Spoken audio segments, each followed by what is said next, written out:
విసుగు చెందని విక్రమార్కుడు చెట్టు వద్దకు తిరిగి వెళ్లి శవాన్ని చెట్టుపై నుంచి దించి భుజాన వేసుకుని ఎప్పటిలాగే మౌనంగా శ్మశానం కేసి నడవసాగాడు. అప్పుడు శవంలోని భేతాళుడు, రాజా, ఇంతసేపుగా మన ఇద్దరికీ మైత్రి నడుస్తున్నది గదా. నీకు నేను ఎక్కువ, ఆ శ్మశానంలోని భైరాగి భిక్షువు ఎక్కువ? ఈ ధర్మ సందేహాన్ని గురించి నువ్వు ఆలోచించాలి. ఇలాంటి ధర్మ సందేహాలు ఎవరికో ఎప్పుడో అరుదుగా ఏర్పడుతూ ఉంటాయి. వింధ్యదేశపు సేనాని కూతురైన రత్నావళికి కలిగిన ధర్మ సందేహాన్ని గురించి చెబుతాను. విని నీ శ్రమ మర్చిపో అంటూ ఈ విధంగా చెప్పసాగాడు. ఒకప్పుడు వింధ్యరాజు వద్ద శ్రీమంతుడనే సేనాపతి ఉండేవాడు. ఆ దేశంలోని ఒక ప్రాంతంలో దొంగతనాలు, దోపిడీలు అవి విచ్ఛిన్నంగా సాగుతూ ఉండేవి. శ్రీమంతుడు ఆ ప్రాంతంపైన తన సేనలతో ఎన్నోసార్లు దాడి చేశాడు. కాని ఒక్కసారి కూడా దొంగలు దొరకలేదు.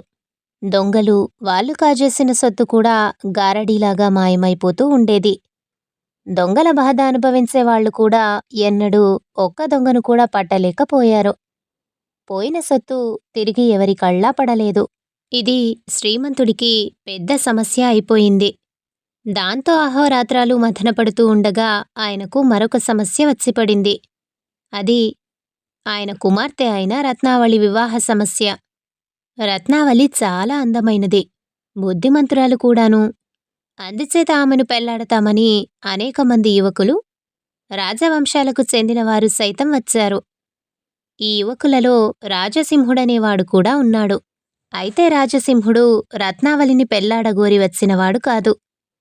అతను సేనాపతిని మరొక సహాయం అర్థించడానికి వచ్చాడు. అతని కోట దొంగలుండే ప్రాంతంలోనే ఉన్నది. దొంగలు అప్పటి వరకు అతనిపైకి రాకపోయినప్పటికీ వారిని ఎలాగైనా పట్టుకుని శిక్షించాలన్న కోరిక అతనిలో ప్రబలంగా ఉన్నది. ఎందుచేతనంటే ఆ ప్రాంతానికి అతనే గొప్పవాడు. సేనాపతిగారు, నాకు తగినంత సేనను ఇచ్చినట్టయితే వాళ్ల ఖర్చంతా నేనే భరించి పోషిస్తాను. మా కొండ ప్రాంతంలో నివసించే వాళ్లను సేనగా తయారు చేయగలను గాని వాళ్ళు చాలా మొరటు మనుషులు. అదీగాక ఆ ప్రాంతంలో ఎవడినీ నమ్మటానికి లేదు. మీరిచ్చే సేన నా కోటకు రక్షగా ఉండటమే కాక దొంగల జాడ తెలిసినప్పుడు వాళ్లను వేటాడటానికి కూడా పనికి వస్తుంది. నేను ఎన్నోసార్లు దొంగలను వేటాడి దాదాపు పట్టుకున్నాను కూడాను. అయితే నా వెంట వచ్చిన వాళ్ళు సమయానికి పారిపోయి నన్ను దొంగలకు అప్పగించినంత పని చేశారు. కనుక నేను కోరిన ప్రకారం చేశారంటే మీ సమస్య కూడా తీరిపోతుంది అన్నాడు రాజసింహుడు సేనాపతితో. సేనాపతి ఏదీ నిర్ణయించక మునిపే రాజసింహుడు రత్నావళిని చూడటం తటస్థించింది. అతను రత్నావళిని వివాహమాడకోరి తన ఈ కోరికను కూడా సేనాపతికి నివేదించాడు. సేనాపతికి రాజసింహుడిపై గురి కుదిరింది. అతను అందమైన యువకుడు. వారిది గొప్ప వంశం. అతను దొంగలు చెలరేగే ప్రాంతంలో ఉంటున్నాడు. ఆ ప్రాంతంలో తనకు సన్నిహితుడైన బలవంతుడొకడు ఉండటం అన్ని విధాలా మంచిది. అతను తన అల్లుడే అయ్యే పక్షాన కొంత సేనను అతని పరం చేయటానికి సంకోచించనవసరం ఉండదు. ఇవన్నీ ఆలోచించి రాజసింహుడికి తన కుమార్తె రత్నావళిని ఇద్దామనే శ్రీమంతుడు నిర్ణయించాడు. ఆయనను ఒక్క విషయమే బాధించింది. అదేమిటంటే తన కుమార్తె వెళ్ళక అలాంటి ప్రాంతానికి కాపురం వెళ్ళటం. అయితే ఆయన ఈ దొంగల బెడద త్వరలోనే తీరిపోతుందని, అంతదాకా ఏదో ఒక మిషపైన తన కుమార్తెను తన వద్దనే ఉంచుకుందామని ఆశించాడు. రత్నావళి రాజసింహుల వివాహం వైభవంగా జరిగింది. మామగారిచ్చిన సేనతో రాజసింహుడు బయలుదేరేటప్పుడు అతని వెంట రత్నావళి కూడా బయలుదేరింది. అమ్మా, పెళ్ళి అయిందో లేదో అప్పుడే మమ్మల్ని విడిచి వెళ్ళిపోవాలా? కొద్ది రోజులు ఇక్కడే ఉండరాదు? ఎప్పుడు వెళ్ళాలని ఉంటే అప్పుడే నీ భర్త వచ్చి నిన్ను తీసుకుపోతాడు గదా. ఎంతో కాలంగా ఆ ప్రాంతంలో పరిస్థితి చాలా అరాచకంగా ఉన్నది అన్నాడు శ్రీమంతుడు కూతురితో.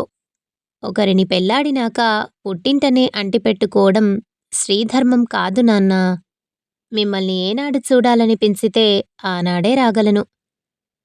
కొండంత భర్త ఉండగా నాకు దొంగల భయం ఉంటుందా అని రత్నావళి తండ్రికి నచ్చజెప్పి భర్త వెంట వెళ్ళిపోయింది. కాపురానికి వెళ్ళింది మొదలు రత్నావళికి మనశ్శాంతి లేదు. ఎవరి నోట విన్నా దొంగలు చేసే ఘోరాలే. వాళ్ళు చేసే దోపిడీలకు, హత్యలకు అంతులేదు. ఆమె ఉండే కోట చాలా పెద్దది. అందులో పగలంతా వందలాది నౌకర్లు ఉండేవారు. కాని రాత్రి అయ్యేసరికి బిక్కుబిక్కుమంటూ ఉండేది. దీనికి తగ్గట్టుగా తరచూ రాత్రివేళ రాజసింహుడు దొంగలను వేటాడబోయేవాడు. రత్నావళి చీమ చిటుక్కుమన్నా హడలిపోతూ కన్ను మూయలేకపోయేది. దొంగలకు ఒక నాయకుడున్నాడట. వాణ్ణి గురించి, వాడి శక్తులను గురించి నమ్మశక్యంగాని కథలు ఎన్నో రత్నావళి విన్నది. తన భర్త పట్టుకోటానికి ప్రయత్నించుచున్నది వాణ్ణే. ఏ అర్ధరాత్రి వేళ తన భర్త వాడికి చిక్కిపోతాడోనని రత్నావళి హడలిపోతూ తన భర్తని కాపాడమని 1000 దేవుళ్లకు మొక్కుకునేది. రాజసింహుడు సైన్యాన్ని తెచ్చి తన కోటలో ఉంచినా కూడా దొంగల విజృంభణ ఏమీ తగ్గలేదు. దొంగలు కోటపైకి వస్తే ఏమయ్యేదో గాని వారు ఆ ఛాయలకు కూడా రాలేదు. క్రమంగా రత్నావళికి భయం తగ్గిపోయింది. ఆమె భర్తను గురించి కూడా భయపడటం మానేసింది. 1 ఏడాది గడిచింది. రత్నావళి ఒక పిల్లవాణ్ణి కన్నది. ఆ పిల్లవాడికి ఒక దాదీని ఏర్పాటు చేశారు. ఈ దాది రత్నావళి వెంట వచ్చినదే. ఒకరోజున ఈ దాది కంగారుగా రత్నావళి గదికి వచ్చి, అమ్మా, మనమిక్కడ ఒక్క క్షణం కూడా ఉండరాదు. వెళ్ళిపోదాం పదండి.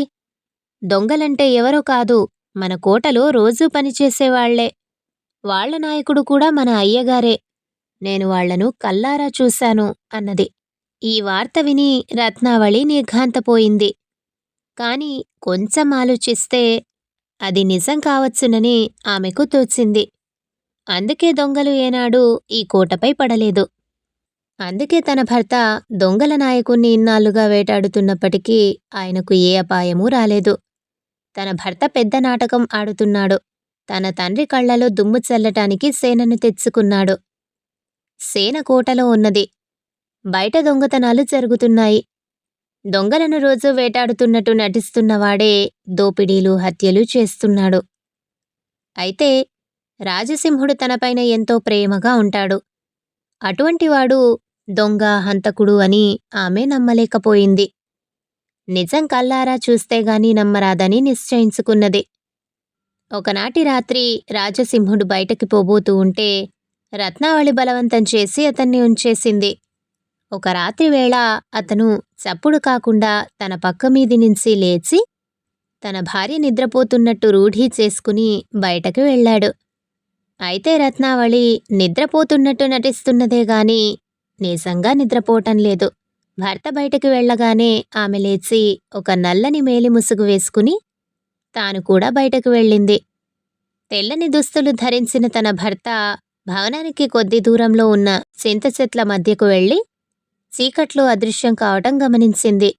ఆ తోపు మధ్య ఒక వట్టిపోయిన దిగుడు బావి ఉన్నది.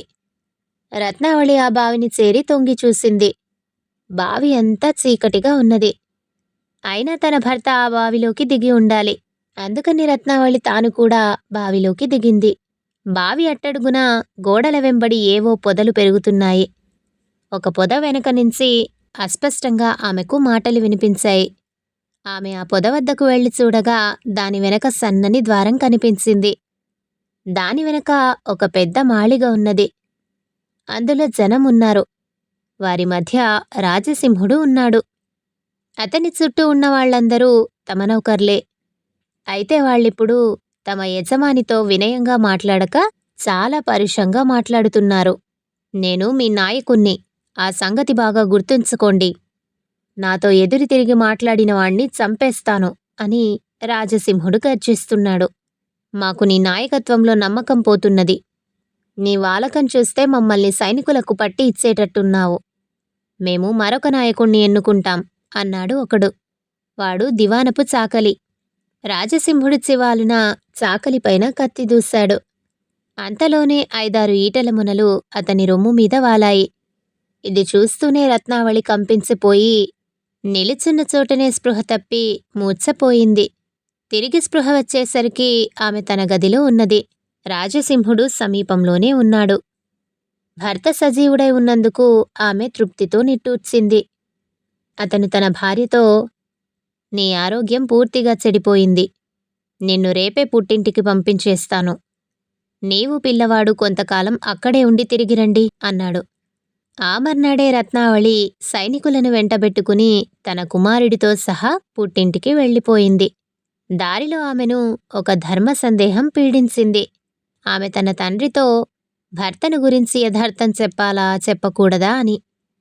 భేతాళుడి కథ చెప్పి, రాజా, రత్నావళికి పట్టుకున్న ధర్మ సందేహమే నాకు పట్టుకున్నది. ఆమె తన తండ్రికి విధేయురాలై ఉండి ప్రజాశత్రువైన తన భర్త రహస్యం బయట పెట్టాలా, లేక భర్తకు విధేయురాలై ఉండి తన భర్త రహస్యం తండ్రికి చెప్పకుండా దాచి ఆయన ఏ ఉద్దేశంతో తనను రాజసింహుడికిచ్చి పెళ్లి చేశాడో ఆ ఉద్దేశాన్ని భంగపరచాలా? ఈ ప్రశ్నకు సమాధానం తెలిసి కూడా చెప్పకపోయావో నీ తల పగిలిపోతుంది అన్నాడు. దానికి విక్రమార్కుడు, స్త్రీ పెళ్లి కాకముందు తండ్రికి, పెళ్లి అయినాక భర్తకు విధేయురాలై ఉండాలని పెద్దలు చెబుతారు. అది అలా ఉంచి దొంగల నాయకుణ్ణి పట్టుకునే బాధ్యత సేనాపతిది, ఆయన కుమార్తెది కాదు. అదీకాక రాజసింహుడు తన భార్యకు తన రహస్యం తెలిసిపోయినట్టు తెలిసి ఉండి కూడా ఆమెను తండ్రి వద్దకు పంపి ఆమె యందు తనకు గల విశ్వాసాన్ని ప్రకటించాడు. అందుచేత రత్నావళి తన భర్త రహస్యాన్ని తండ్రికి చెప్పవలసిన అవసరం ఏమీ లేదు అన్నాడు. రాజుకి ఈ విధంగా మౌనభంగం కలగగానే భేతాళుడు శవంతో సహా మాయమై మళ్ళీ చెట్టెక్కాడు. కథ సంపూర్ణం.